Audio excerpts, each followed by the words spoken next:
আসসালামু আলাইকুম এভরিওয়ান, একটি নতুন ব্লগ তোমাদের সাথে শেয়ার করতে চলেছি। প্রথম থেকে শেষ পর্যন্ত দেখতে থাকবে, অবশ্যই ভালো লাগবে। আজকে ব্লগটা শুরু করেছি হিসাবে অনেকটা সকাল থেকে প্রচুর মানে শুধু চাটা করে খাওয়া হয়ে গিয়েছে। তারপরে অনেক একটু যে একটু ছাদে কাপড়গুলো মেলে দিয়ে এসেছিলাম, তারপরে চলে এসেছি ঘর দৌড়ে একদম গোছ গাছ করার জন্যে। এইদিকে ছিল কিছু কাপড় কালকে যে বিকালে তুলে রেখেছিলাম, সেগুলো একটা বলে রেখে দিয়েছিলাম, সেগুলোকে গোছগাছ করে নেব। এই চাদরটাও ধোয়া হয়েছিল, আজকে আর বিছোবো না, যা হবে কালকে করব। আজকে আর বিছানা রাত্রিরে বিছিয়ে লাভ নেই, যেহেতু বেডশিটের যেই বেডশিটটাই পাতা থাক না কেন তার উপরে আমরা অন্য একটা ছেঁড়া হোক যাই হোক, এটা পুরাতন বেডশিট পেতে নিয়ে রাত্রিরে শুই। কারণ বিছানার উপরে কী বলতো ধুলো ময়লা পড়বে না সেই রকম, কারণ ফিরে তো ছেড়ে শোয়া হয়। কিন্তু এই ঘরে যেহেতু শুই না, আজকে ওই ঘরেরই বেডশিট ওইটা। এই ঘরের বেডশিটটা একদম সুন্দর করে ঝেড়ে নিয়েছি, যেহেতু এই ঘরে খাওয়া দাওয়া করি, এই ঘরেটাও সব সময় গোছগাছ করতে হয়।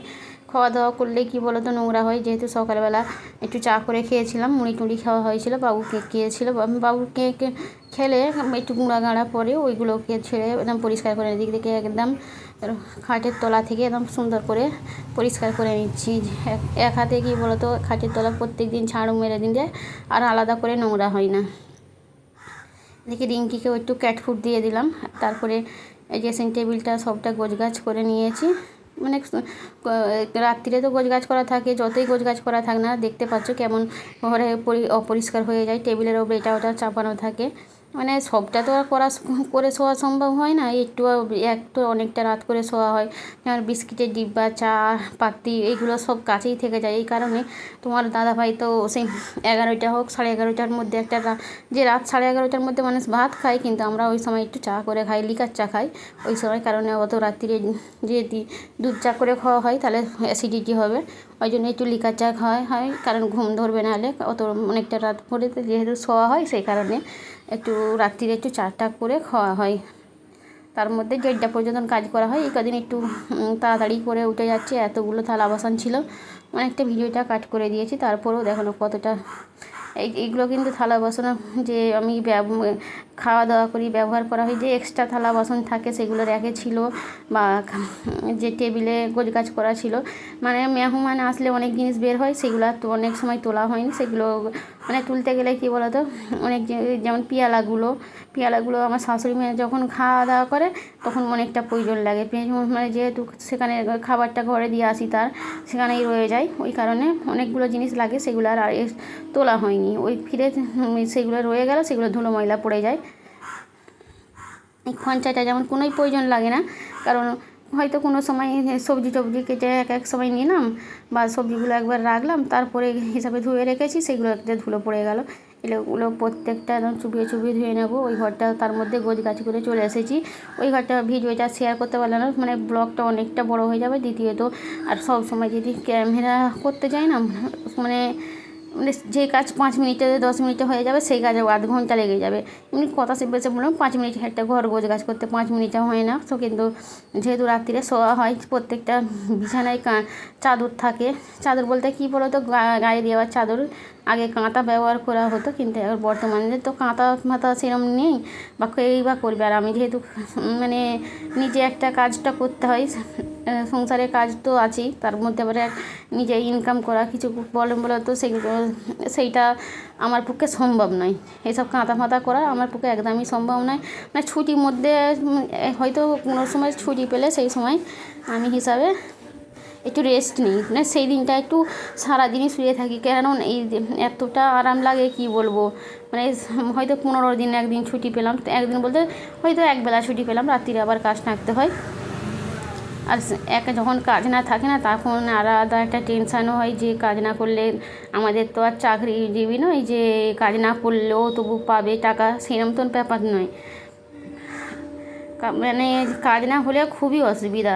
আগে একবার কাজ করলে একটা কাজ করে 3 সপ্তাহ সংসার চালানো যায়। বর্তমানে এত জিনিসের রেট বেড়ে গিয়েছে, কিন্তু 1 সপ্তাহ কাজ করে 3 সপ্তাহ চালানো সম্ভব নয়। প্রত্যেক সপ্তাহে না কাজ করলে আমাদের সংসার চলবে না। এদিকে উনানে ভাতটা বসিয়ে দিয়েছি, কারণ বেশিরভাগ টাইমটা আমি কাঠেই রান্না করি, এই কারণে কাঠে রান্না করি। কাঠে রান্না করলে খুব তাড়াতাড়ি হয়ে যায়। আর যেহেতু গ্যাসে রান্না করলে না দেখবে ঘর ধরে একটু, যেহেতু ঘরের মধ্যে রান্না করি মানে নোংরাটা হয়, কিছু করার নেই। কিন্তু এই কদিন আমাকে এতে গ্যাসেই রান্না করতে হবে। আজকের পর থেকে গ্যাসেই রান্না করবো, এই জন্যে কারণ কাজটা অনেকটা আর্জেন্ট হয়ে গিয়েছে, সেটা দিতেই হবে।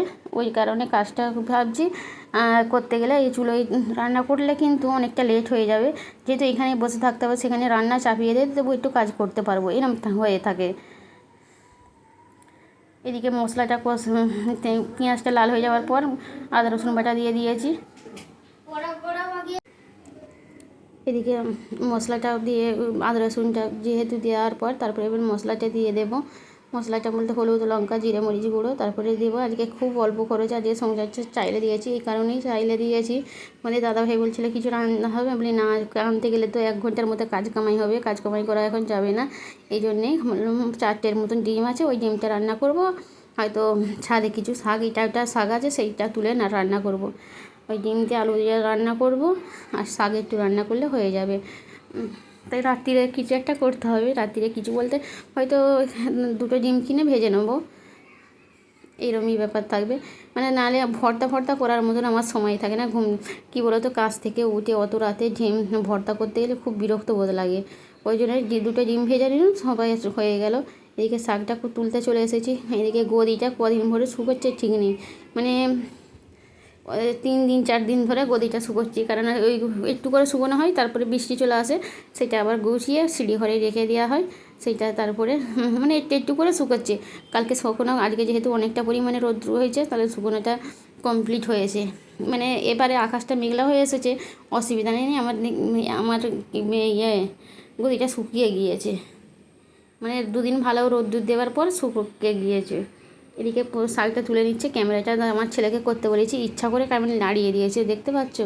মানে ওকে বলেছি চেয়ারটাই বসে তুমি ক্যামেরাটা করে দাও। এদিকে এইটাই আমাদের বাড়ির সাথেই স্কুল, দেখতেই পাচ্ছ। বাড়ি এই পাশে আর ও পাশে স্কুল, মানে একসাথে আমাদেরই জমির ওপরে স্কুল।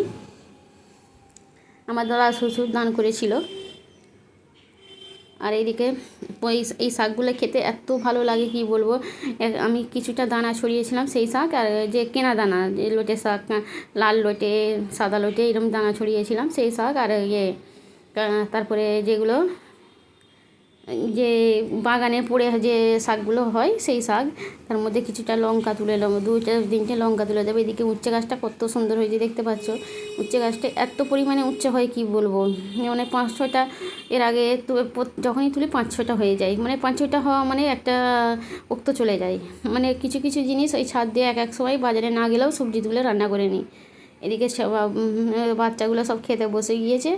এদের মানে 8-9-এ পড়ে এরা, একটু বড় বড়। এদিকে রান্না আলুর তরকারিটা কমপ্লিট হয়ে গেছে, ডিমটা এবার ভেজে নেবো। মানে ডিমটা ছাড়ানো হয়নি, ওইদিকে শাক তুলতে গিয়েছিলাম, একটু দেরি হয়ে গিয়েছে। ডিমটা সিদ্ধ করে নিয়েছিলাম, গ্যাসেতেই ডিমটা সিদ্ধ করে নিয়েছিলাম। চা খাওয়ার পর ডিমটা সিদ্ধ করতে বসিয়ে দিয়েছি। তো এই বলো তো, কিছু জিনিস যদি আমি একটু ভেবে চিন্তে কাজ করি, রান্নাটা অনেকটা সহজ হয়ে যায়। ডিমটা সিদ্ধ করে নেওয়ার পর, চাটা খাওয়ার পর তারপরে কি বলো তো, অনেকটাই সেফ হলো। কারণ এইখানে রান্না কাঠে দিয়ে যদি ডিম সিদ্ধ করি, ভাত রান্না করি, অনেকটা লেট হয়ে যাবে। যেহেতু একটা চুলো, লেট হয়ে যাবে। ওইখানে 3টে ডিম ভেজে নিয়েছি। আর দুবেলার জন্য যেহেতু আমরা 3 জন খাবো, বাবুর একটা এক্সট্রা নিয়ে নিয়েছি। এইদিকে একটা ডিম পুচ করে নিয়েছি, কারণ পুচটা খেতে আমাকে ভালো লাগে, ওই কারণে একটা পুচ করে নিলাম। এদিকে শাকটা এবার চাপিয়ে দেবো। পেঁয়াজটা লাল করতে দিয়ে দিয়েছি। যেহেতু কাঁচে রান্না করি না, খুব বেশি টাকা কালি করি না, একটা দিয়ে আজড়ে করে নিই। এদিকে পেঁয়াজটা লাল হয়ে যাওয়ার পর দিয়ে দিয়েছি শাকটা। এইদিকে মশলাটা, যেহেতু মশলা আমি কষিয়ে রান্না করি, কিন্তু ওইদিকে আমার ছোটো জায়ের সাথে কথা বলতে বলতে মশলাটা কষানো হয়নি। তারপরে আমি কি ভাবলাম যে দিয়ে একটু ভালো করে যখন মশলাটা হয়ে যাবে, এই শাকটা নরম হয়ে যাবে, তারপরে কষিয়ে নেবো। তারপরে খাওয়া দাওয়া করার পর দুপুরে একটু রেস্ট নিয়েছি। রেস্ট নেওয়ার পর রাত্রে যে সন্ধ্যার সময় একটু টিফিন করতে চলে এসেছি। এখন বাজে হিসাবে 8টা, 8:30 মতন। একটু টিফিন করে নিই। কী বলো তো, যে এতগুলো করছি পরোটা, এতগুলোই এখন খাওয়া হবে না, হয়তো একটা করে খাওয়া হবে। একটা করে খাওয়ার পর সকালে হয়তো একটা 2টো মতন থেকে যাবে, সেটা সকালে চায়ের সাথে খেয়ে নেবো, এরমই করা হয়। আর আমার বাবু তো পরোটা খেতে একটু পছন্দ করে ভালোই, পরোটা বা লুচি এইসব খাবার হলে ওর খুবই পছন্দের খাবার। কিন্তু আমরা কী বলতো একটু রুটি টুটি হলে বেশি ভালো লাগে, কিন্তু কী বলতো রুটি আর সব মানে সকলের তো জেনে তো আলাদা আলাদা করতে গেলে অনেকটা লেট হয়ে যাবে।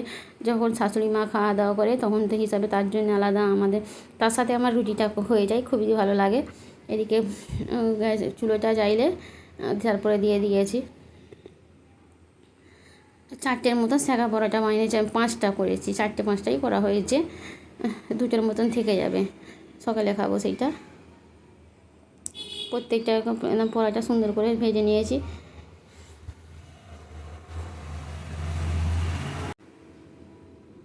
এদিকে একটা তো ভাজা কমপ্লিট হয়ে গেছে, ফিরে একটা ভাজতে দিয়ে দিয়েছি। এদিকে বাবু এসে বলছে কী দিয়ে খাওয়া হবে, বলে কিছুটা তরকারি আছে সেটা দিয়ে খেয়ে নেবে। আজকে আর ওর ডিম টিম ভাজা করতে পারবো না, আর মটরও ভিজানো হয় না, ওই জন্যে হিসাবে মটরটা ভেজানো থাকলে একটু ঘুগনি বাইনে নেওয়া যেত। একটু আলু ভাজা করলেও চলে যায়, কিন্তু কী বলতো আজকে অনেকটা লেটে খাবার করতে উঠেছি, ওই জন্য ভাবলাম না থাক, যে একটু চা করব, ভালো করে চা করব, আমি চা দিয়ে খাবো।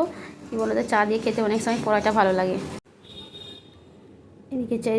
এদিকে পরোটাটা হতে থাক, তারপরে ওইদিকে একটু চা বসিয়ে দিই, কারণ চাটা কী বলতো হতে একটু টাইম লাগবে, যেহেতু আজকে একটু দুধ চা করবো, দুধ চা করলে একটু সময় বেশি লাগে, সময় না অনেকটা সময় বেশি লাগে। আমি একটু চাটা একটু করতে গেলে একটু টাইম লাগিয়েই করি, কারণ এই চাটা আগে পাতিটা ফুটিয়ে নিই, সেটাকে গুলে নিয়ে তারপরে কী করি ফিরে ছেঁকে নিয়ে পাতিটা ফেলে দিয়ে তারপরে ফোটাই, মানে ওই জন্য চাটা অনেকটা পরিমাণে লেট হয়। এদিকে দুধগুলো দিয়ে গুলে নিচ্ছি, 3 চামচের মতন দুধ দেবো, যেহেতু একটু কফি দেবো, কফির ফ্লেভারটা হলে খুব ভালো লাগবে।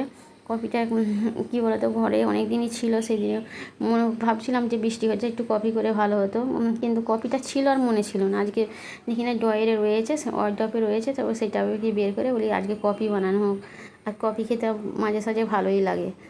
আর দুধ চা কী বলতো একটু কফি ফেলে দিলে সেন্টটা আলাদা হয়ে যায় সম্পূর্ণ, আর যেহেতু অনেকটাই আছে ওই জন্য হালকা একটু কম করেই পাত্তি দিয়েছি, কম করে পাত্তি দিলে এই কফিটা দিলে খুব ভালো ফ্লেভারও আসবে আর খেতেও ভালো লাগবে।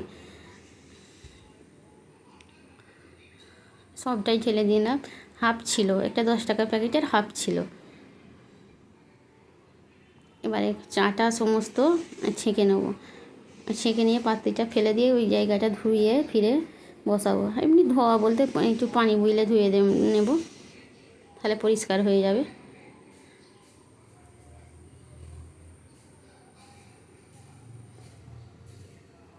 ধুয়ে নিয়ে চলে এসেছি, তারপরে ফিরে ফোটাতে দিয়ে দিলাম।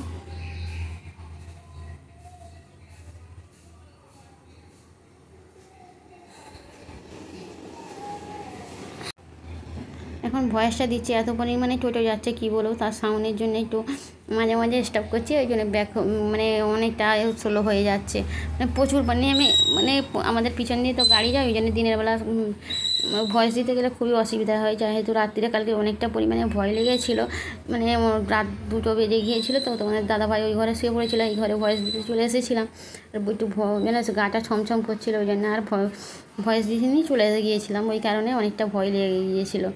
এদিকে আমাদের কফি বলো বা চা বলো সেটা কমপ্লিট হয়ে গিয়েছে, এবার সবাই মিলে খেতে চলে এসেছে। এদিকে আমরা বাবুর সাথে একটু লেগেছি, যে বলেছি যে তা তোমাকে দেবো না, আজকে কফি বানিয়েছি, ওই জন্য ওর একটু ঝামেলা করছে, মানে ওর সাথে মানে আমাদের সাথে বন্ধুর মতন থাকে, কারণ তো ছোটো কী বল, ছোটোরা একটু বেশি আদর পায়, আর বড়োটাও আদর পেয়েছিল, যেহেতু আমার মেয়ে আর ছেলে অনেকটাই তফাতে, ওই কারণে সেও অনেকটা আদরে মানুষ হয়েছে। এদিকে আমরা নাস্তা করতে বসে গিয়েছি। আমাদের ভিডিওটি যদি ভালো লাগে লাইক কমেন্ট